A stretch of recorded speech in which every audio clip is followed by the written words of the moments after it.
reforços no Atlético Mineiro. Tem as últimas do mercado, bastidores, finanças e muito mais. Fala aí pessoal, sou Jorge Nicola, bem-vindos a mais um vídeo do canal. Sempre bom ter vocês por aqui, sem perder tempo, só pedir para deixar like, se inscrever no canal e ativar todas as notificações. Queria desejar também ótimo fim de semana para todos. Mais de 50 mil ingressos vendidos para a final da Libertadores da América, com maioria de botafoguenses, pelo menos até agora.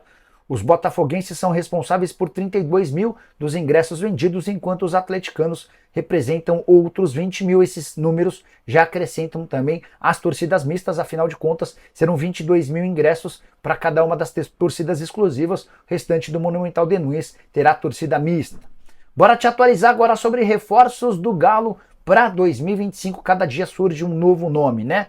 Já falaram, por exemplo, em Léo Fernandes, Martirena, William Machado, Claudinho e também Gonzalo Tapia. Vou explicar um pouquinho da situação de cada um desses atletas e depois sobre a posição do Galo. Léo Fernandes é um meio atacante que atuou pelo Peñarol. Houve a especulação de que ele foi sugerido ao Galo. Conversei com o Vitor, que é o gerente de futebol, e o Vitor descartou. O Martirena é um lateral que pertence ao Racing, chegou a marcar um golaço contra o Corinthians na Sul-Americana. O Atlético garante que não tem conversas com esse jogador. William Machado, zagueiro do Operário, contrato só até novembro, perdão.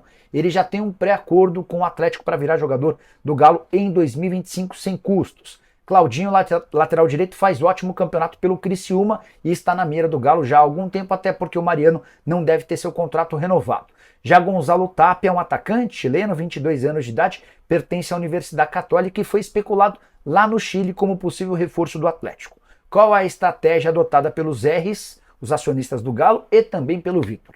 Não falar sobre reforços, a ideia é não tirar o foco dos jogadores que disputam momento super importante da temporada. Nesse domingo, o Galo faz a final da Copa do Brasil contra o Flamengo, precisando reverter a derrota por 3-1, e no dia 30 desse mês, confronto super decisivo de Libertadores da América contra o Botafogo. A partir daí, com a confirmação de títulos ou não e com o calendário de 2025 definido, o Atlético promete ir ao mercado de acordo com as suas necessidades. Bom, além disso, o Atlético vai buscar um acordo com o Rodrigo Caetano ao término da Copa do Brasil. A partida derradeira da competição será neste domingo. Isso mesmo que você está escutando, torcedor. Depois da partida contra o Flamengo na Arena MRV neste domingo, o Atlético tentará um acordo por Rodrigo Caetano. O diretor de seleções da CBF chegaria ao Atlético para atuar como um CEO do futebol. E nesse cargo de CEO do futebol, ele estaria no organograma acima do diretor da pasta Vitor, ou seja, Rodrigo Caetano, Vitor e Pedro Moreira, que hoje é o gerente de futebol do Atlético. Então, hoje, o desejo da diretoria atleticana é ter Rodrigo Caetano como CEO do futebol. E esta situação está cada vez mais próxima de ter um desfecho, seja ele positivo ou negativo, porque a seleção brasileira joga agora em novembro e depois será decidido se Rodrigo Caetano ficará ou não na CBF, e caso não fique, o Galo terá prioridade. Quem está aqui para falar do Atlético? Paulo Azeredo. Boa noite, Paulinho. Tudo bem? Tudo bem, Romano, Ale? Quem tá ligado com a gente no bastidor? Tudo bem, Romano. Graças a Deus, né? E tudo bem também com o Atlético, que vai se preparando, Romano, para a decisão de domingo contra o Flamengo às 4 horas na Arena MRV. Durante todo o dia hoje participei do Rádio Esportes, participei também da turma do bate-bola e nós falamos, né, de tudo que está sendo preparado. Hoje mais cedo no Rádio Esporte trouxemos aqui imagens do gramado. Realmente o Atlético investiu nessa parte. Teremos sim um bom piso de jogo no domingo. O Galo fazendo vários testes também, porque é uma previsão de que possa chover, né? Possa chover no horário do jogo. Então o Galo fazendo muitos testes hoje pela manhã, também ontem, na Arena MRV, colocaram uma grande quantidade de água através lá de caminhões, né, com mangueiras, para ver se realmente a drenagem ia aguentar, suportar, e a informação que a gente tem aqui suportou sim, que o gramado está muito bom, então mesmo que chova, jogadores de Atlético e Flamengo terão um bom piso de jogo para a grande final no dia 10, domingo, às 4 horas. Então tudo sendo feito, o torcedor já iniciou a preparação da festa, então quem quiser conferir, tem uma matéria do Henrique André no itatiaesporte.com.br, pode entrar agora, vai ser confeccionado, Romano, um grande bandeirão que vai cobrir todo o campo da Arena MRV. A gente não tem detalhes, né, de como será este bandeirão, mas o torcedor que for a campo, e aliás o Atlético pede para que o torcedor chegue cedo e entre cedo para o estádio, porque a festa pré-jogo, ela vai depender muito, é claro, do número de pessoas que estiver dentro do estádio. Então para isso, o Galo vai abrir estacionamento e esplanada meio-dia, vai ter show na esplanada, então você pode chegar mais cedo, pode ir curtindo já o ambiente para a grande final, e os portões do campo, né, do jogo, né, do estádio, serão abertos a partir de 13 horas, 1 da tarde. Então meio-dia, já pode colocar o seu carro lá dentro do estacionamento, ir para a esplanada, curtir um pouquinho ali, ficar um tempinho, depois aos pouquinhos todo mundo vai entrando para curtir também a festa pré-jogo que está sendo preparada para esta finalíssima. Agora falando do time, Romano.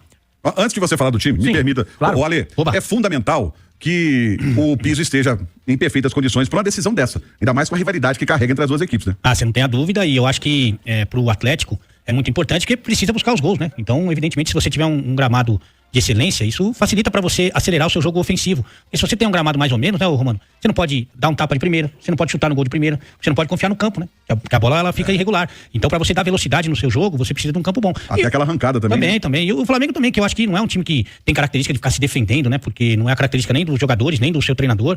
Então, acho que é excelente pro espetáculo que o gramado esteja bom, como o Azeredo tá trazendo a informação. Eu vou te falar, o Internacional, sei que são várias enormes contratações, o futebol brasileiro tá vivendo um momento maravilhoso, mas a melhor contratação do ano para mim, quem fez foi o Internacional de Porto Alegre, viu, o Romano? Foi demitir o Cudê. 13 jogos sem perder. E é o líder da melhor equipe do retorno do Campeonato Brasileiro. É o Internacional, evidentemente, depois que mandou embora o argentino, né? Tem só duas derrotas. E mais do que isso, né? Um trabalho em sequência, um bom trabalho em sequência do Roger Machado. Nossa. Já vinha fazendo um bom trabalho no Juventude. Verdade. E conseguiu emplacar agora um bom trabalho no Internacional. E por falar em time, a gente tá falando em Bernabé, falando do Borré e o time do Atlético. Porque o torcedor quer saber qual time vai entrar em campo domingo nessa decisão da Copa do Brasil. Bom, o Milito já começou a colocar as peças do quebra-cabeça na mesa, né? E a montar esse time do Atlético que pega o Flamengo no próximo domingo, Romano. Agora, dúvida mesmo, só uma, né? Quem vai formar o meu campo do Atlético na vaga do Rubens? O Rubens não deve começar o jogo, a informação que a gente tem de bastidores, não deve começar essa partida, e aí, duas opções, que tiveram a mesma minutagem entre domingo, na final do Maracanã, e quarta-feira, no jogo em Goiânia, contra o Dragão Atlético Goianiense. Zaratio e Bernard. Até um levantamento feito pelo nosso querido Edu Panzi. Ambos, se você pegar os minutos que o Zaratio esteve em campo, no domingo e na quarta, e os minutos que o Bernard esteve em campo na quarta-feira, ambos tiveram em torno de 70 minutos. Então ambos tiveram a mesma minutagem. Só que o Milito vai ter que escolher um deles para começar o jogo e tentar, então, com esses 11 iniciais, iniciar a partida. O Ale até mais cedo comentou, né, Ale? Também de uma outra possível mudança que ele, Ale, faria na lateral direita. Mas pelo Saravia ter jogado o jogo todo, pelo Lianco ter ficado em Belo Horizonte, participando do treinamento com os demais companheiros que foram poupados na quarta-feira, acredito particularmente que o Lianco começa jogando, viu, Romano? A não ser que ele tenha dado e precisaria de muita minutagem, porque voltou de lesão e tudo mais, o Saravia, né, Ale? O Saravia ficou um tempo aí inativo, depois acabou ficando no banco mesmo do Lianco, até pelas qualidades que o Lianco tem defensivas, né? Só que é um jogo em que o Galo sai perdendo por 2-0, né? Então acho que seria importante você ter duas opções para atacar, dois lados para atacar. O do Arana, evidentemente, com muito mais agressividade, mas se você tem um lateral pelo lado direito, você tem essa possibilidade. Não que o Saravia vai descer toda hora, nem a característica dele, mas se ele passar do meio campo, ele tem condições de ajudar o Atlético. O Lianco já não tem aquele pique que o lateral pode dar de ultrapassagem, para dar até opção pro próprio Scarpa, né? Não vai ao fundo, até porque ele não tem essa característica, porque é um zagueiro, evidentemente, né? Então, eu acho que é claro que você precisa tomar cuidados defensivos, e o Saravia é um bom marcador também, mas eu acho que você precisa dar uma opção, uma alternativa ali pelo lado direito. Vale lembrar que o Saravia, ele faz a sua melhor temporada com a camisa do Galo, ele não saiu por deficiência técnica, ele saiu porque ele estava machucado, e aí o Milito improvisou o Lianco por ali, e então acho que seria uma alternativa bem interessante, porque senão, até para a marcação do Flamengo, do Felipe Luiz, fica mais fácil, né? Você bloqueia o lado esquerdo, e aí você não tem a saída, né? Que você precisa pelo lado direito. Fora que, com a presença do Lianco, o Scarpa tem mais obrigações defensivas. Se ele tem um lateral na linha de 4 ali, ele volta, evidentemente recompõe, que é uma das funções dele, mas ele não precisa voltar tudo. Sim. Então acho que seria muito, muito interessante que o Saravia fosse o titular nesse jogo. E mais do que isso, você falou sobre o Saravia, eu posso dizer com tranquilidade, porque acompanho ele desde a época do Internacional, melhor temporada dele no futebol brasileiro. Eu não quis me arriscar, mas eu imaginava que sim. A melhor no futebol brasileiro. Tanto que quando o Saravia não jogava, era um desespero, por causa da linha de 3, que ele gosta e não sei o quê. Mas de qualquer maneira, vamos ver o que ele vai escolher. Né? Eu acho que o Lianco encaixou. O Lianco tem muito espírito do Atlético, ele é muito raçudo, mas tem qualidade. Só que diante do ataque do Flamengo, que é um ataque com velocistas, e tem a volta agora do Bruno Henrique, tem a volta agora do Luiz Araújo, eu colocaria um lateral. Até porque não dá pra fugir. Ou vai ser o Michael ou o Bruno Henrique vai cair em cima dele. E na velocidade, não tem muito o que fazer, né? Exatamente. Então eu também faria essa opção. Agora vamos ver o Milito aqui no Bastidores, porque também algo que se espera que mude muito do Atlético em relação ao jogo de domingo passado, a derrota 3-1, é a atitude em campo dos jogadores. A gente vai trazer aqui o Milito falando no Bastidores sobre como será a postura do Galo no jogo de domingo.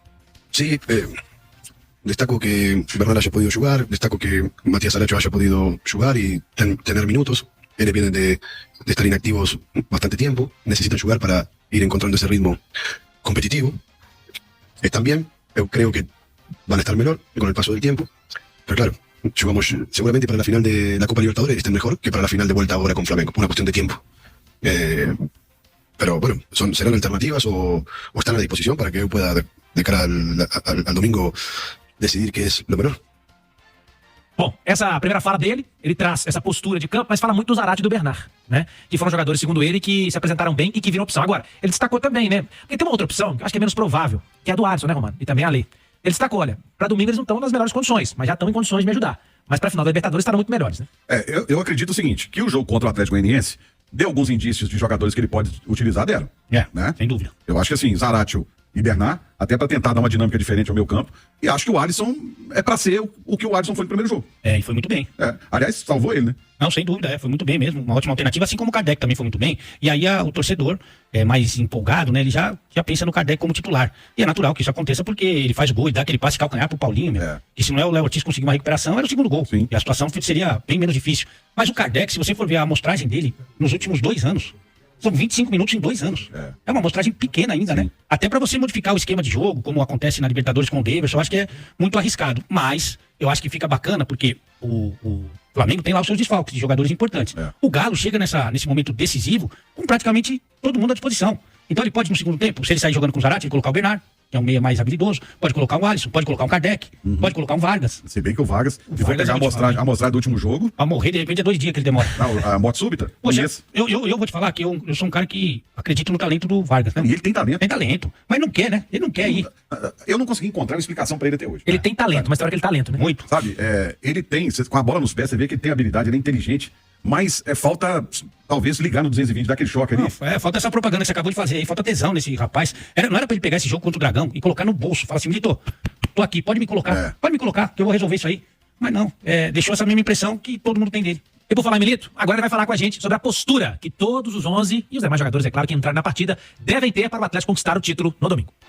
Primero, jugar con mucha confianza, jugar con mucha valentía, jugar con mucho deseo de querer ganar el juego, atacar y defender bien, porque si solo atacamos y no defendemos bien, no estaremos en partido. Entonces, es muy importante marcar goles, necesitamos marcar 2 goles, pero también es necesario defender bien y hacer un gran juego, con mucha confianza, con mucho espíritu competitivo, jugar más que nunca en equipo. Espero eso, y espero las mejores respuestas de los jugadores, sé la gran ilusión que tienen de poder revertir el resultado, y lo vamos a intentar de princípio a fim, lo vamos a intentar, isso seguro. Então tá aí, mano, ele tá dizendo que o Atlético até o final, até o último minuto, vai tentar esse título e a virada pra cima do Flamengo. O discurso dele tem que ser agora esse. Vai pra dentro, vai pra cima, é vida ou morte, não tem outra coisa pra falar. Não tem, e até porque eu acho que da história do Galo, né, essas grandes viradas, essas vitórias improváveis, né, essa superação, né, que é o que precisa acontecer. Evidentemente que o Flamengo, a gente já falou muito aqui do time que tem, do elenco que tem, das possibilidades que tem. É um time que em toda a Copa do Brasil, o Romano, nos 9 jogos que disputou, só tomou 2 gols. Vai tomar pelo menos 2 para ir pros pênaltis agora, né, mas só tomou 2 gols, pegando adversários complicados, né. Vale lembrar que no caminho do Flamengo você teve, por exemplo, o Palmeiras, né, que foi um adversário importante, né. Você teve o Bahia, que vive um bom momento. Você teve o Corinthians, que o Flamengo ganhou no Maracanã por 1-0, poderia ter ganho demais, e teve um jogador a menos por muito tempo, né? Contra o Corinthians na Neoquímica Arena, e conseguiu segurar o 0-0 com 1 a menos, né? Por muito tempo. Então, assim, é uma trajetória importante. Mas o Atlético, ele tem na história dele essas vitórias históricas, assim, né? E heróicas, e eu tenho certeza que o torcedor tá acreditando muito, e a gente vai ver uma atmosfera muito positiva lá no domingo, viu? Só que nessa campanha vencer o Bahia não conta, não. Não? O retrospecto do Rogério Contra o Flamengo e contra o São Paulo. Impressionante. É só derrota. Impressionante. Não ganha nenhum. Ô, Romano, pra finalizar aqui, vamos trazer aqui números importantes, né? O Atlético precisa de vencer esse jogo contra a equipe do Flamengo por pelo menos 2 gols, né? Sim. Pra levar a decisão para os pênaltis. Mas o Henrique André, nosso companheiro, inclusive, matéria que tá no itatiaesporte.com.br, fez um levantamento apresentando aí quantas vezes o Galo alcançou o placar mágico. Né? Placar mágico, pelo menos o 2-0, né? Nessa história, desde a inauguração da Arena em agosto do ano passado. O Atlético, em 40 duelos já realizados em casa, o Galo já venceu por 3-0. Esse é o mágico que termina, né? Aí passa a regra. Venceu por 3-0 em 6 oportunidades. A última foi a vitória contra o River. E outras 2 goleou adversários por 4-0. Mas teve vitória também por 2-0. Contra o Santos, por exemplo, na estreia, né? Primeiro jogo do estádio. Contra o Fluminense, ano passado e esse ano também. Contra o Vasco no Campeonato Brasileiro deste ano. Contra o Sport na Copa do Brasil. Contra o América no Campeonato Mineiro. Então o 2-0 também aparece aqui em pelo menos 6 oportunidades. E o Atlético buscando o placar mágico, que é o 3-0. Inclusive, obrigado ao pessoal da nossa retaguarda do YouTube, colocando na tela para você que tá no YouTube as vitórias, né? Os jogos que o Atlético teve essa vitória com pelo menos 2 gols ou mais na Arena. Então é o Galo acreditando até o fim, Romano, em todo momento que será possível, e contando, é claro, também com o apoio do seu torcedor que comprou todos os ingressos. Teremos com certeza, quem sabe, Romano, a recorde de público no domingo na Arena MRV. E aliás, em pouco mais de uma hora também, estava acompanhando hoje, a torcida do Flamengo esgotou os 4.000 ingressos destinados a ela. Vendeu. Mas falando de ingresso só pulando aqui para a Copa Libertadores, viu, mano? Informação legal também. O Atlético já iniciou a venda desde ontem, em 24 horas, 10.500 ingressos. Dos 22.000 disponibilizados para a torcida do Galo. Então o Atlético espera alcançar o número de 22.000. O Botafogo esgotou isso lá também. O João Textor tá ajudando bastante. Tá financiando até navio lá pros torcedores. Enfim, né? Vai ter gente lá que vai pro navio lá no Rio de Janeiro. E o Atlético hoje também anunciou, no finalzinho da tarde, né? Nosso Henrique André trouxe também na turma do bate-bola, que vai bancar aí cerca de 37 ônibus para 23 organizadas do clube. Existem regras que não podem ser quebradas para que isso aconteça. Por exemplo, comercializar lugares nos ônibus. Se isso acontecer, o Atlético promete, inclusive, punir a torcida que fizer isso, porque o Atlético está apenas bancando esses ônibus, tá? Valor mais ou menos de R$1.800.000, mas o Galo não vai estar nos contratos. Quem estará nos contratos são as torcidas que vão fechar com as empresas de ônibus. E o Galo também anunciou alguns pacotes, tá tudo no site da Itatiaia, itatiaiasport.com.br. Vale a pena conferir pacotes aí de ônibus, né? Pra quem não tem a grana do avião, que não tá...